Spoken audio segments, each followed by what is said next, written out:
In this video, we're going to be talking a little bit more about how multiplication and division are related. So if we have a problem like this that says if 10 times 2 equals 20, then 20 divided by question mark equals 2. So we need to find what the question mark is.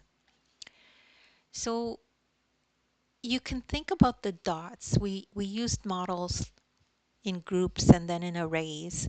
So if you think about it in your head, how it would look, right? So if we have 20 dots in total and we divide them up into two groups of 10, that's what this means here, right? So let's picture that. It would look like that. So you have to try to picture it in your head though. So if we have 20 dots and we divide them up into some number and we get two groups, what would that sum number be? Well, we could see it here that it would be 10. There's 10 dots in each group. Two groups total. 20 dots in total. So we know the answer to this is 10. So let's write that in, and it would look like this. So 20 divided by 10 equals 2. And this is an inverse relationship to this multiplication.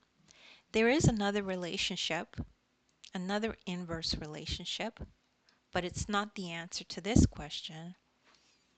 And you just kind of rewrite it. So it would be 20 divided by 2 equals 10. So this one says you have 20 dots, you divide them into two groups, it would have 10 dots in each group. It's similar, but we need to have this equation to make the above true. So the answer that we're looking for is 10 to the above equation. And that's it. And just rewind the video if you don't understand this right away.